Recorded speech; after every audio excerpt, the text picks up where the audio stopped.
Magandang umaga po sa inyong lahat.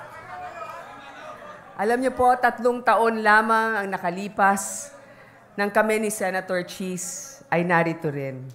Nung kami ay tumakbo ng 2013 bilang senador. Talagang nakakanerbiyos. Lalo na sa isang katulad ko na bago pa lang sa pagpasok, sa pagtakbo. Narinig na po ninyo ang mga sinabi ng ating mga kandidato. Marahil ay nag-iisip pa rin pa kayo kung paano natin silang napili. Paano natin silang inimbitahan. At kami ay nagpapasalamat na sila ay sumama sa atin. Sa pagpuupo ng grupong ito, naging gabay ko po ang paniniwala na hindi sapat na magaling at matalino ka upang manilbihan sa gobyerno. Importante ang may puso at pagmamalasakit sa kapwa, lalong-lalo na ang mga naghihirap at nangangailangan. Pero siyempre, hindi rin naman pwedeng puso lamang. Kailangan mahusay at higit sa lahat ay masipag ka din. Kaya po tinawag natin ang grupong Partidong Galing at Puso. Naniniwala kami na dapat may angking galing at pagmamalasakit sa kapwa upang manilbihan ng tama sa bayan at ayusin ang Pilipinas na walang iwanan. Hindi kaya ng isang Pangulo na lutasin ang lahat ng ating mga suliranin na nagpatong-patong na ng ilang dekada. Kailangan niya ng mga katuwang sa pagsulong ng reformang tunay na pagbabago. Sinuri po nating maigi ang track record at posisyon sa bawat issue ng ating mga inimbita. Nais ko pong ipamahagi sa inyo ang pagkilala ko sa kanila. Alam ko narinig na ninyo, pero ito'y magkahalong personal at pag-aaral ko sa kanilang mga nagawa para sa bayan. Ang una nating babanggitin ay isang magaling at disente na lingkod bayan mula sa Pasig. Galing po siya sa maangkan ng bukod-tanging lingkod bayan sa bansa. Sabi nga natin, siya nga, alam natin, ay apo ni General Carlos P. Romulo na pinag-aaralan natin hanggang ngayon dahil sa kanyang talino at pagiging magaling sa gobyernong pagserbisyo sa tao. Siya rin po ay anak ni Senator Alberto Romulo. Siya po ang ama ng Scholar ng Bayan at Unifast Law sa Kongreso na ipinasa na. Kakailanganin ko po ang tulong ng isang katulad niya na ipinaglalaban ang kapakanan ng mga kabataan para sa edukasyon dahil lahat tayo ay may karapatan na mag-aral. Kung mag-aaral kang mabuti, meron ka ng puhunan sa kinabukasan. Congressman Roman Romulo. Ang kasunod naman ay isang babaeng kilala dahil sa kanyang tapang at talino, sabi nga natin.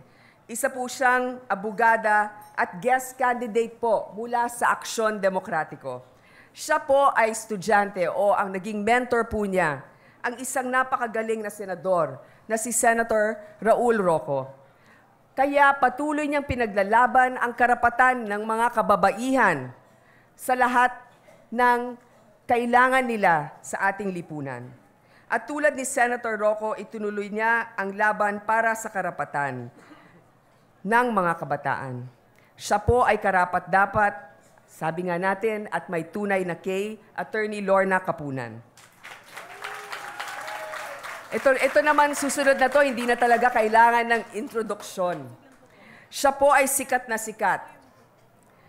At sure na maraming gustong bumalik siya sa Senado. Nangunguna siya sa maraming mga kababayan natin sa pagpili.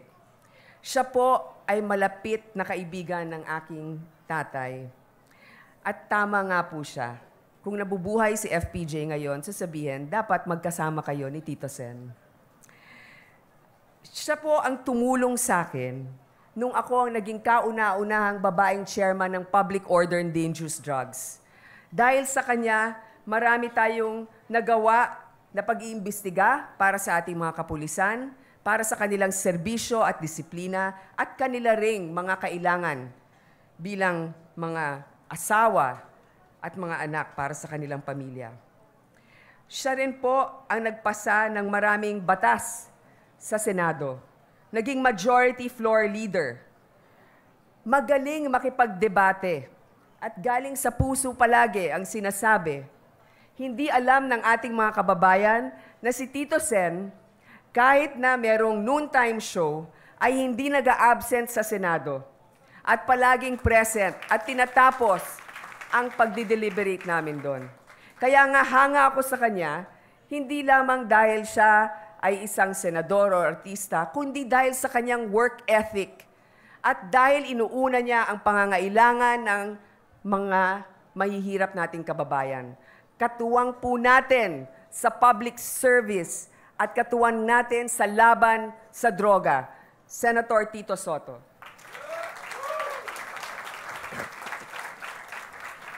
Ang susunod naman po ay isang Kasimanwa ko nga Ilonggo. Siya po ay tubong Bacolod at isang tanyag na human rights lawyer. Nakipaglaban para sa karapatang pantao at dahil dito, alam naman natin, ilang beses na naaresto.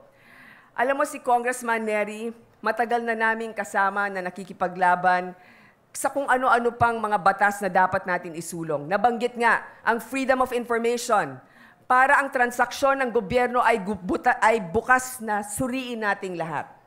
Siya rin po ang nagsusulong ng benepisyo, sabi nga, para sa SSS na taasan yan. Siya rin po ang nagsusulong ng Whistleblowers Protection Act para naman ang mga may alam tungkol sa anomalya sa gobyerno ay maprotektahan natin. Kaya po, ikinararangal namin at kami ay masaya na siya po ay kumpiyansang sumama sa amin. Congressman Nery Colmenares.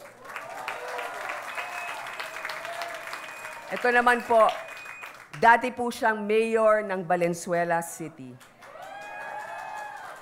Sa ilalim ng kanyang pamumuno, ang Valenzuela ay naging maayos, maunlad at isa sa most competitive cities sa buong Pilipinas. Alam nyo, kilala ko po siya 2009 pa lamang. At pag pumupunta ako sa Valenzuela, talagang nakita ko kung gaano siya ka-hands-on at kung paano siya ka-progresibong mayor. Pati pagbayad ng taxes, mas madali at maayos ang pakikitungo niya sa mga kababayan niya. Pero ang pinakamalapit sa puso ko na nakita ko na ginagawa niya ay ang mga bata sa pampublikong paaralan. Ilang libo po sa kanila. Taon-taon lang libre ang pananghalian sa Valenzuela City. Yan po ang kailangan natin. Sa pag hindi po lalaking matalino ang mga anak natin kung sila ay nagugutom. Marami po tayong batas na dapat ipasa. Pero ang ganitong uri ng batas, katulad ng libreng pananghalian, ay kailangan natin isulong. Kaya po, isa pong karangalan din ang makasama ang matalino, masipag at may malasakit na Sherwin Win Gatchalian. Ang susunod naman po ay matagal ko na pong kilala. Una po siyang nakilala bilang presidente ng Kapisanan ng mga Artista ng Pelikulang Pilipino o CAP. Kung saan, ipinaglaban niya ang karapatan, hindi lamang ng mga artista, kundi mga katulad ng ordinaryong manggagawa ng industriya sa pelikulang Pilipino. Chairman din po siya ng Optical Media Board. Marami rin po siyang nagawa para sa kanyang mga kasamahan sa industriya. At alam ko na isusulong niya ang pagkakakilala natin sa kultura, at entertainment sa ating bansa na importante sapagkat makakapagdagdag po ito ng kita sa marami nating mga kababayan. Ang naging pinakatisoy na Vice Mayor ng Makati, si Mr. Edu, Kuya Dudes Manzano. Ang susunod naman po ay ang tunay na ay isang anak ng Mindanao. Isa po siyang gentleman farmer from Bukidnon at nagtapos sa UP Los Baños sa kursong Bachelor of Science sa Agribusiness. Alam niyo po, 3 taon lang siya nakapagsilbi sa Senado, pero ang dami na po niyang batas na naipasa. Siya nga rin ang katuwang natin sa Freedom of Information para malaman kung ano bang nangyayari sa gobyerno. Pero hindi lang yan.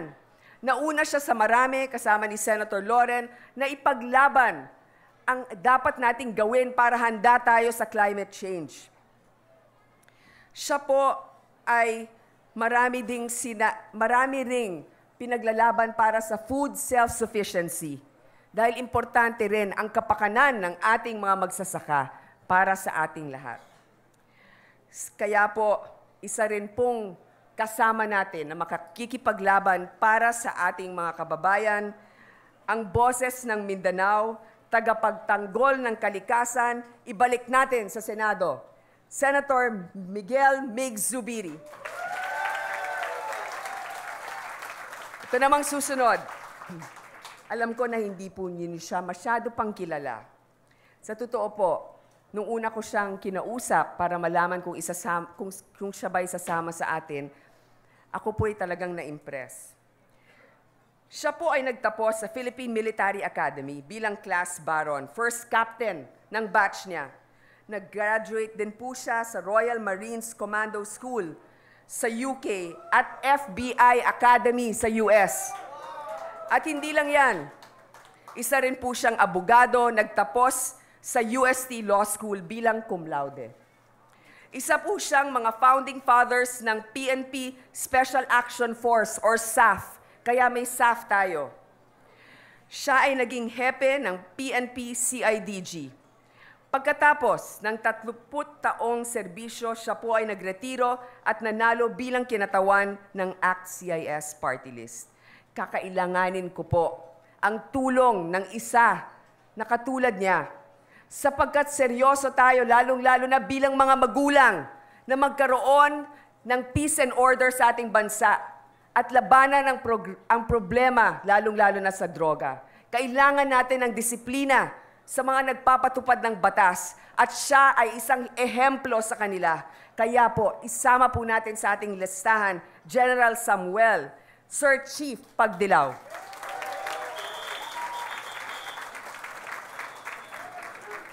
Bata pa po ako, nadidinig ko na ang pangalan niya. Siya po ang tinatawag nilang transformational leader, naging mayor ng Olongapo City. Nakita natin ang hirap na dinaanan nila pagkatapos ng Mount Pinatubo. Pero kahit umalis ang Banyaga sa base militar, ito ay nagawa niyang isang eco zone para hindi mawala ng trabaho ang mga kababayan niya. Ang iba sa kanila, kahit walang sweldo, katulad niya, naglilinis ng kanilang syudad at nagbabantay dahil kulang ang kanilang pondo. Tuwing nagkakaroon tayo ng kalamidad, una sila sa lugar para tulungan. Alam niyo, may isa akong kwento din tungkol sa kanya. Pag siya ini-interview, makikita niyo talagang kumpiyansa siya sa kanyang sarili. Alam niyo ba, pagka may mga camera, may isang reporter na nagkwento sa akin, pag may reporter, nagpapa-interview siya. Pero pag walang camera, tumutulong siya. Mismong hands-on. Kabaliktaran ng isang politiko. Hindi nagpapakita na mismo nag-aabot. Basta lang, magpapa-interview siya, pero pagtalikod na ng camera at saka siya mismo tumutulong. Alam niyo po, medyo maiba ako ng konti. May lumapit din sa kanya, mga grupo. At sinasabing, alam mo, pwede mong alisin si Senator po sa Senado eh. Mag-file ka na lang ng kaso, madi-disqualify. Hindi niya ginawa.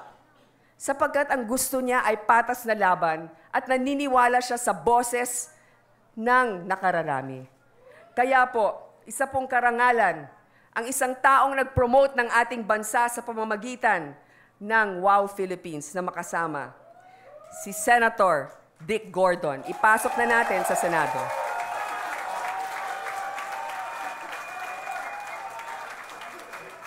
Ito, malapit talaga ito sa aking puso. Sapagkat siya po ay pinanganak din na kapuspalad. Ang taong po ito galing sa angkanang mahihirap sa Tondo. Nakita natin kung paano niya inangat ang kanyang sarili. nag-aral, gumawa ng paraan para makapag-aral, kung ano-anong trabaho ang pinasok. Hindi ikinahiya ang pagiging mahirap at hindi din niya kinalimutan na kaya siya nakarating sa kanyang pinaroroonan ay dahil sa kanila. Kaya kung nag-iikot kayo sa Maynila, nakikita nyo, iskolar ng bayan. Sapagkat marami po siyang napapaaral. Hindi mayabang, pero talagang tumutulong sa mga kababayan, nagbibigay ng inspirasyon sa mahihirap na sila rin po ay makakaangat. Ang tunay na anak ng Tondo at Maynila, Vice Mayor Isko Moreno.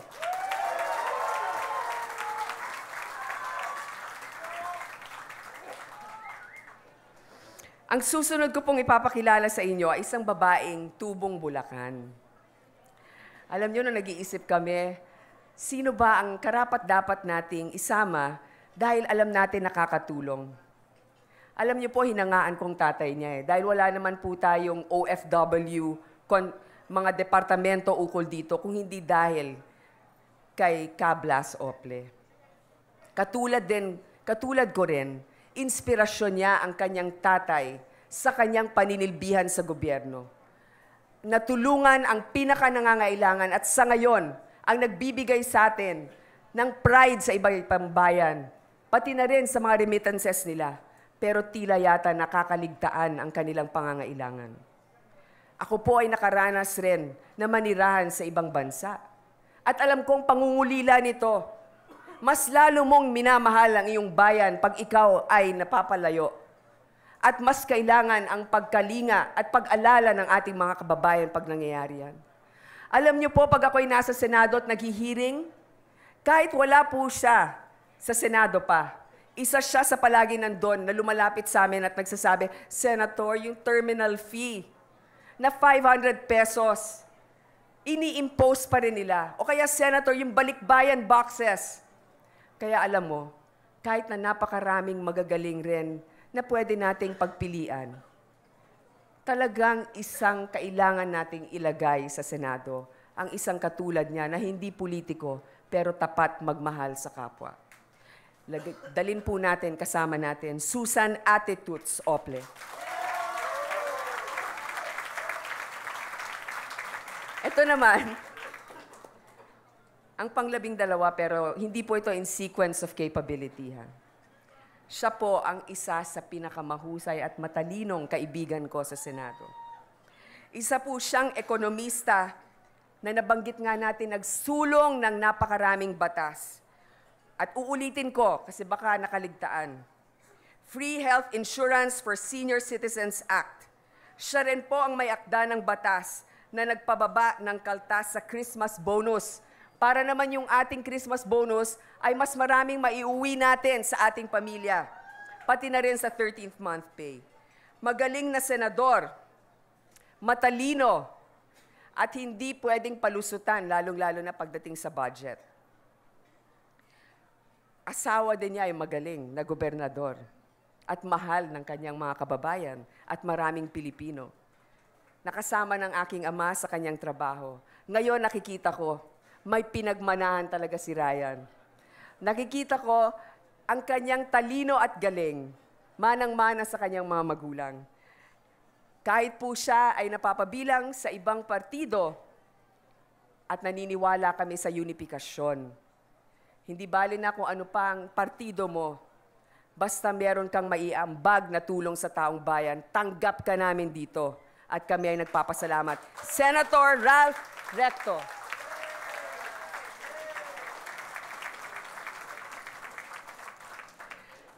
Kung nadidinig niyo ang iba't ibang mga plataforma, marahil ay hindi kayo sang-ayon sa lahat. Kami rin naman po eh.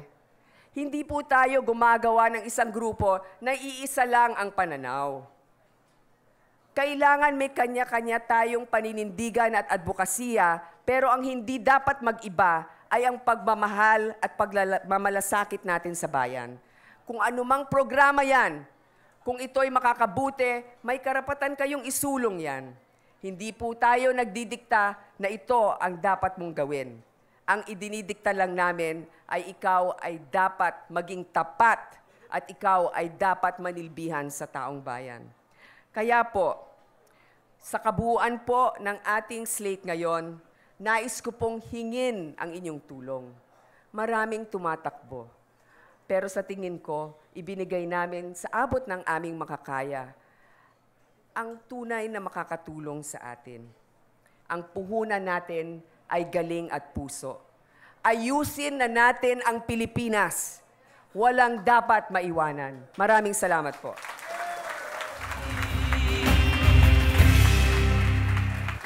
May bagong umagang parating. May bagong umagang parating.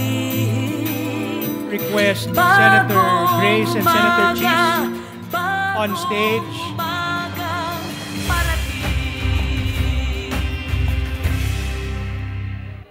And all the candidates. May bagong umagang parating. The count of three. Let's all raise our hands. Bagong umagang parating. 1, 2, 3.